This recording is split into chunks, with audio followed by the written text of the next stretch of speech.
মানুষ বা একটা দল, কত বড় একটা রাজনৈতিক দল কিভাবে বাংলাদেশের মানুষের মনের মধ্য থেকে উঠে গেল, কেমন ভাবে এত বড় একটা ঘৃণার পাত্র হিসাবে পরিণত হলো যে আজকে শুধুমাত্র সামাজিকভাবে বাংলাদেশি ইতিহাসে কোনো রাজনৈতিক দলের এমন পতন হয়নি।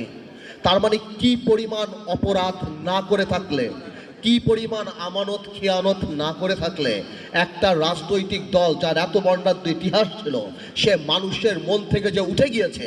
এমনকি এরশাদ সাহেবেরও পতনের পর দুই দিনের মাথায় আমাদের মনে আছে, আমরা ছোট ছিলাম, মিজান চৌধুরীকে আমি দেখেছিলাম সেই সময় পার্টিকে বেশ করে দল করতে। আজকে 10 মাস আওয়ামী লীগ একটা মুরগির খোপ পায় নাই যেখানে বের হয়ে বলবে যে আমরা আওয়ামী লীগ। এইটা কোনো রাজনীতি না, এইটা আন্দোলন, এটা আল্লাহ নারাজ হয়ে যায়। আল্লাহ যখন নারাজ হয়ে যায় তখন নাকি জিব্রাইল আলাইহিস সালামকে বলে দেয়, এবং জিব্রাইল আলাইহিস সালাম সকল কায়নাতে মানুষকে বলে দেয় যে আল্লাহ এর প্রতি ঘৃণা এনে দাও। তাহলে আমি আসলেই চিন্তা করি এই থেকে আমাদের শিক্ষা নিতে হবে। কি শিক্ষা নিতে হবে?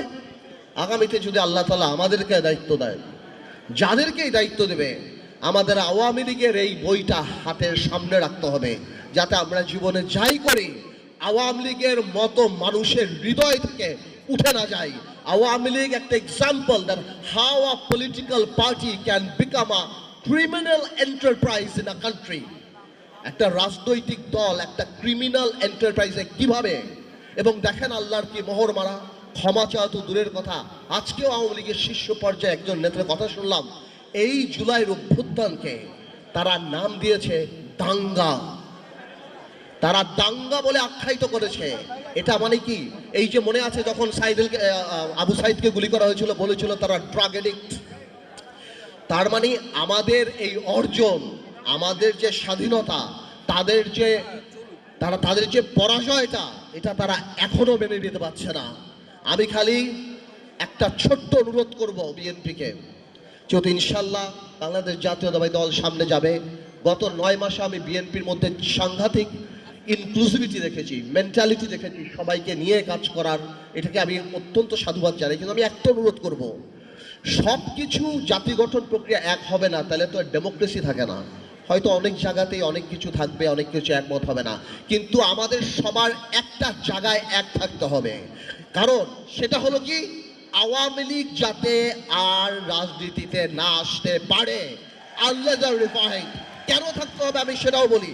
আমি জানি এই কথাটা হয়তো অনেকের ডেমোক্রেটিক লাগবে না, কারণ বাংলাদেশের 4 থেকে 5 কোটি মা মনে করে আওয়ামী লীগ আসলে তাদের সন্তানদেরকে মেরে ফেলা হবে। যারা ওই মিছিলে নেমেছিল তারা বিশ্বাস করে যে ভিডিও দেখে বের করে করে কারা মিছিলে গিয়েছে তাদের বের করে খুন করা হবে। আপনার মনে রাখতে হবে, for a special criminal you need special law. আপনি সাধারণ ল দিয়ে স্পেশাল ক্রিমিনালের বিচার করতে পারবেন না। আওয়ামী লীগ তার মেধায় রাজনীতিতে বিশ্বাস করে না, প্রতিশোধে বিশ্বাস করে।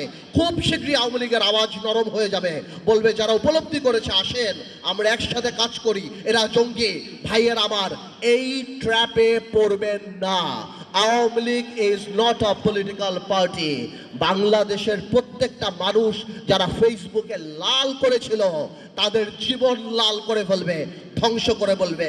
এই একটা জায়গায় খালি আমরা থাকি, দেন আওয়ামী লীগের ব্যাপারে পুরা জাতি আমাদের একসাথে থাকতে হবে।